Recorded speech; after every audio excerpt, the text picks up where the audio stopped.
From the studios of Farm Journal Broadcast, this is AgDay.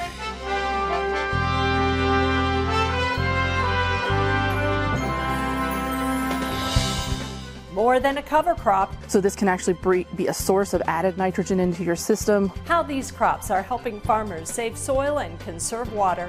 Giant spiders are expected to invade the East Coast, but they may be good news for farmers. As fertilizer prices hit another new high, producers to the north struggled to get their hands on supplies. Somewhere around a quarter of our nitrogen is still on its way here, and that means that if it doesn't arrive, we're in a very tough spot. An update on the Fertilizer Frenzy right now on AgDay.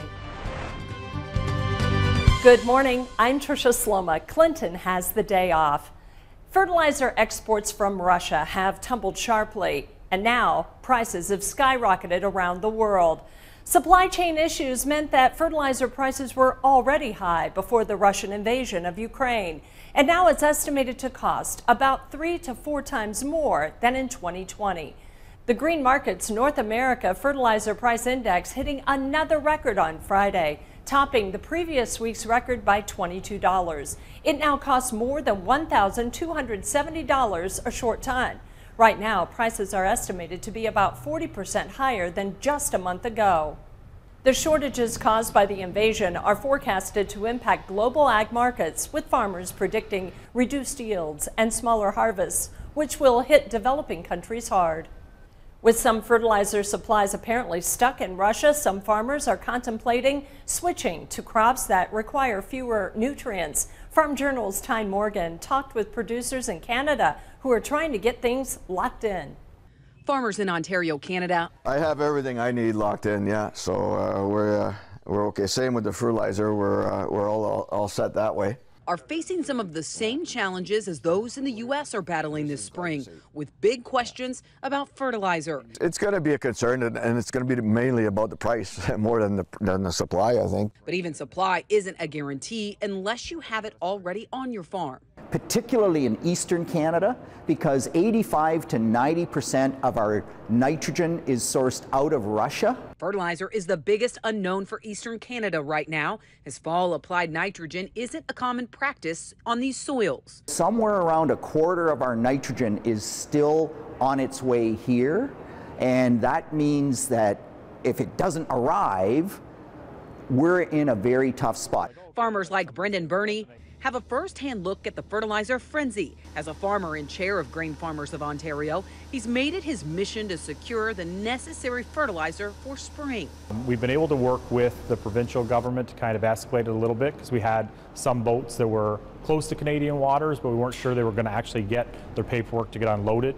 But those were allowed in. They have unloaded. And he says with about 20% of the fertilizer still not in Ontario, each vessel filled with fertilizer is vital. Some were not even tied to Russia, so there was some confusion there. The crisis in Ukraine and sanctions on Russia is causing shipping concerns for vessels already at sea. There are other places in the world that would take the fertilizer regardless, and I think that that's where we're competing against. So in this case, if fertilizer was paid for in the fall that was supposed to be here, and now you're looking at a tariff on it, it's hurting more the Ontario farmer at this point because the money's already exchanged hands. The fertilizer bet is one that could shift some acres in Ontario. I know that there was to be a boatload of MAP coming from Russia into Ontario this spring. Whether we get that boatload of MAP or not, we don't know, and without it, it really will make the situation quite hard to manage. Thanks, Tyne. And concern is continuing to grow about what the invasion of Ukraine will mean when it comes to feeding people around the world. President Biden, during his trip to Europe, saying the world will experience food shortages because of the invasion. And efforts to boost production were talked about at a G7 meeting last week. French President Emmanuel Macron laying out the details, including making crisis stockpiles of grain available to avoid any shortages and to keep prices down, raising production thresholds, and stepping up investments in sustainable agriculture in the most affected countries. Nonetheless, we are getting closer to a food crisis because some other countries in the Middle East, in the North Africa, they're so dependent to feed their populations on what is being produced in Ukraine and in Russia.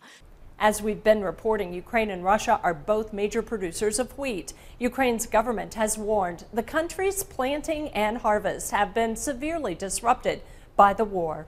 More cases of a deadly bird flu are being reported in Iowa, this time in a commercial turkey flock. The flock is located in Buena Vista County. Officials say this represents the second case in a commercial turkey facility in the state this year, and the third in Buena Vista County. It will mean nearly 54,000 turkeys will be culled. The illness, highly pathogenic avian influenza, reported in at least 17 states. So far, there have been no human cases. The western half of the U.S. may finally be getting some much-needed rains this week. Meteorologist Matt Yurosavik joins us. Matt, this could be very good news. Yeah, Tricia, it's going to be a very active week, really across the United States. We'll start out with our weather watch, and we've got warmer than average temperatures in the western U.S. That's going to mean more in the way of precipitation in the liquid form. We've also got a lot more rain, not only in the west, but also all across the country, especially in the deep south. Heavy rain is likely through the mid-south and along the Gulf Coast as well. That's going to continue to be the case as we head through the end of this week and into the weekend. So taking a look at our weather map here for Monday, a lot of rain starting to move in with showers increasing in the western U.S. A couple of low pressure systems moving in there. Meanwhile, staying warm in the south central part of the country, but also staying pretty chilly up in the Midwest. That's because of that Arctic high that's moving down and staying cooler behind that cold front as a lot of sunshine fills the skies in the east. Now, there will be a bigger dip in the jet stream as we head through the second half of this week. That's going to keep things very, very active. More rain along the east and more shower chances in the west. So, again, we're going to be talking about that all week, continuing here on Ag Day. And more signs of spring, our friend Carol Bauer capturing this amazing video, thousands of snow geese migrating north in Wheaton, Minnesota. They just fill the skies there. That's incredible. I'll have more on your forecast coming up.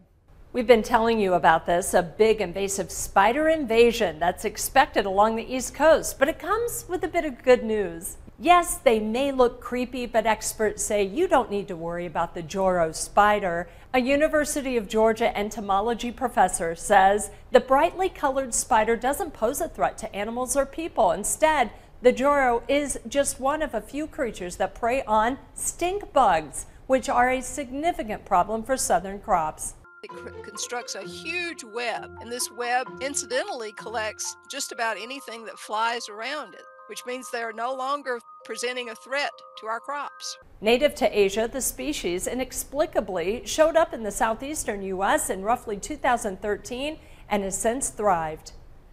With all the issues facing farmers these days, it's tough to look ahead, but we're going to try. Coming up in analysis. And later, Louisiana producers work to manage cover crops in the country.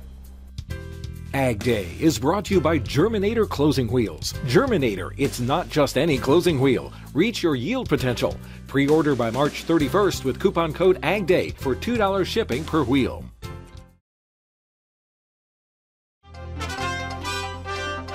Timing is everything, and that can be said for the markets right now. Clinton has more in today's analysis with Mike North. We caught up with Mike North with Ever Ag again today. Mike, as we talk about what's been going on in these grain markets, obviously there's a lot of fundamental factors out there that we're watching, from the Ukraine to drought and dryness. We have spring planting, plus we have all of the input costs and issues going on. How does that set us up for a conversation to move through April and May this year? Well, I think, when we talk about the dry weather element of it, if that were to linger into spring, that certainly actually helps us get seed in the ground. If you go back to 2019, you can remember that, the wetness of that spring was a big concern. So if we carry dry weather forward, that's actually not necessarily a bad thing going through that initial part of planting.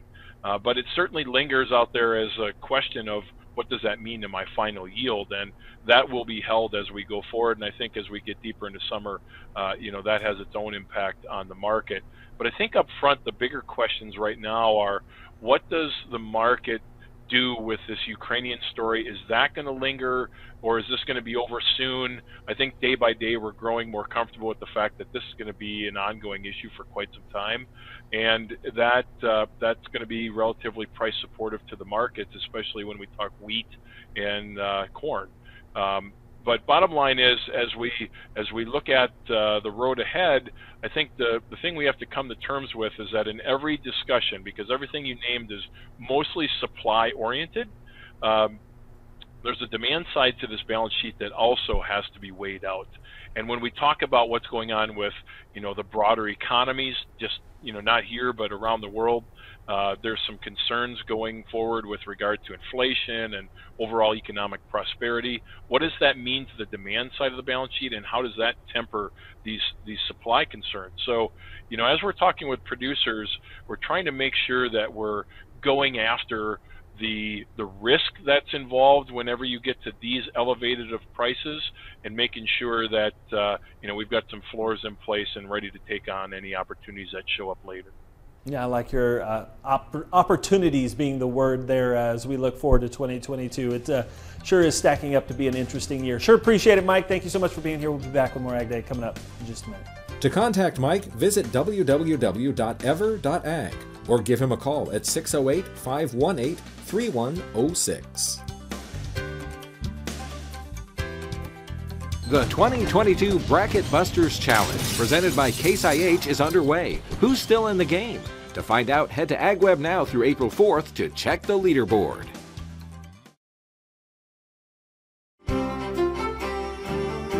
Ag Day weather is brought to you by Zoetis. Even though calves don't wait for perfect weather to arrive, you can count on Zoetis to be there. Share a picture of your newest calf and you could win a calving season survival kit. Enter now at calvingseason.com.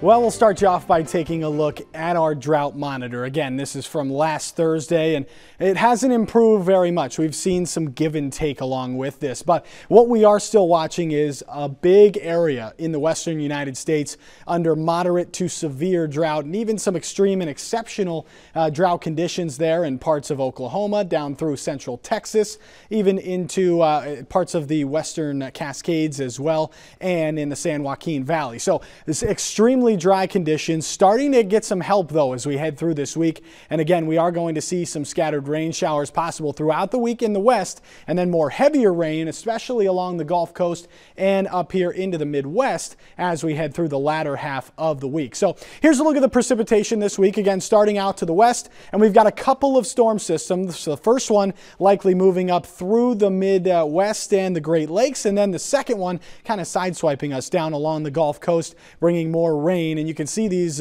colors here, 1 to 2 inches plus of rain across a good portion of the southeast, right up through the middle of the country, giving some nice drought relief help there to parts of Texas. And also we've got some of those rain showers, maybe even still some higher elevation snow coming in through parts of the Rockies and over towards the west coast as well. The San Joaquin Valley seeing a lot of help there, and even some rain possible down near Los Angeles and San Diego as well. So lots of rain likely this week, and that's because of this pattern right here.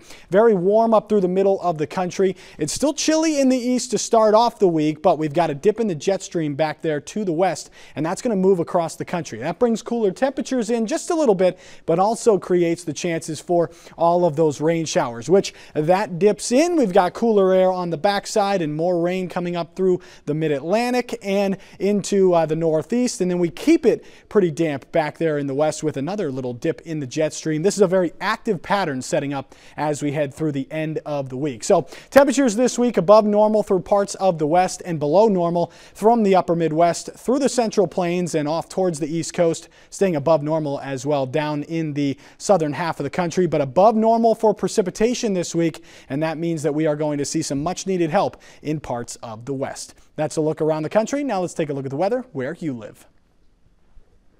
Murfreesboro, Tennessee, tons of sunshine, staying mild out there, a high of 63 degrees. Colby, Kansas, sunny and hot, a high of 81. And Fresno, California, periods of rain, a high of 65. Coming up, it's quiz time with Machinery Pete. Hey folks out there in TV land, stay tuned. Coming up, I have a machinery quiz you're not going to want to miss.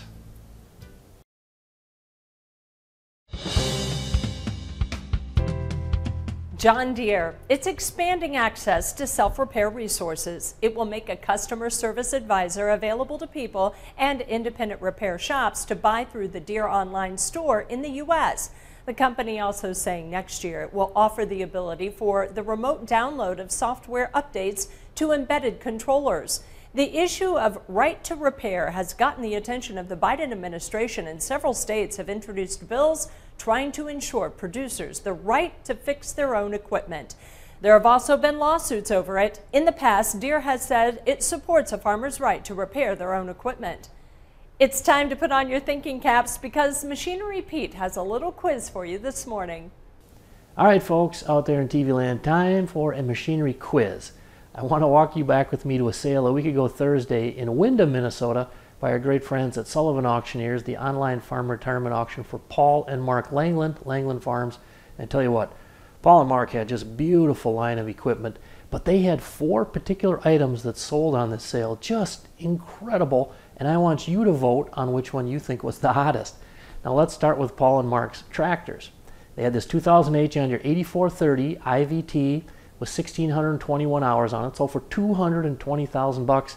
Second highest auction price ever on a John Deere 8430. Only higher price was back late November of 21 at $221,000. Now they also had this 2008 John Deere 8130, 2,194 hours on it, power shift. This thing sold for $202,000, all-time record high auction price on an 8130, and not by a little bit, by $34,000. Now, let's move on to their combine. This amazing 2011 John Deere 9670 STS, only 725 SEP hours on it, but this thing sold for $236,000 with no heads. Second highest auction price ever on a 9670. I had to go back almost 11 years to find the only one higher at $240,000. Now, all that said, here is my choice. This 1980 Timpty 40-foot grain trailer, 42 years old. This thing sold for $31,000. Folks, I looked at all the 1970s and 80s model 40-foot Timpty trailers, grain trailers I've seen over the years, almost 200 of them. The previous high was 16.25. So my vote is for that Timpty 40-foot. Water conservation is important, and not just in dry areas, but in the South too. How cover crops are aiding farmers in Louisiana, next in the country. Got equipment to sell privately but tired of scams and hassles? Visit MachineryPete.com and click Sell Mine. MachineryPete.com, the simple and secure way to buy and sell equipment online.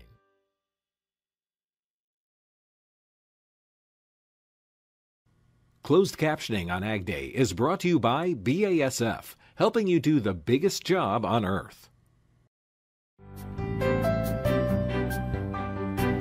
Soil is one of the most important assets to a farmer. Researchers with the LSU Ag Center are working on several projects to improve soil health and make crops more productive.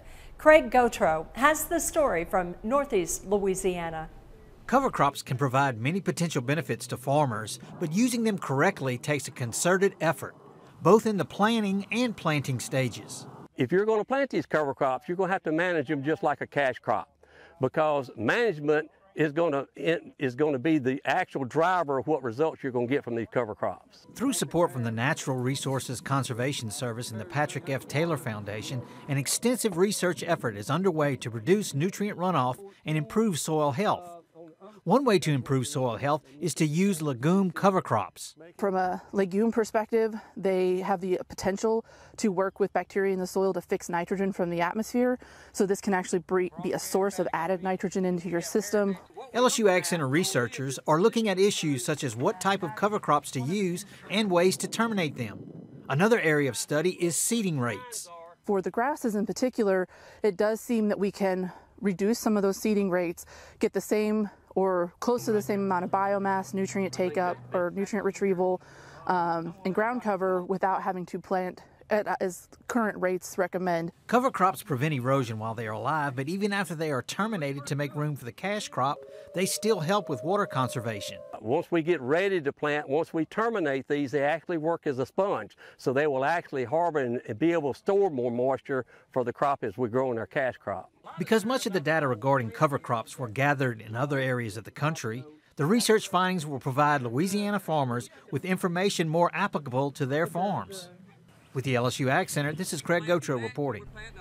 Thanks, Craig. That's all the time we have for this morning. Thanks so much for watching. I'm Tricia Sloma. For all of us here at AgDay, have a great day.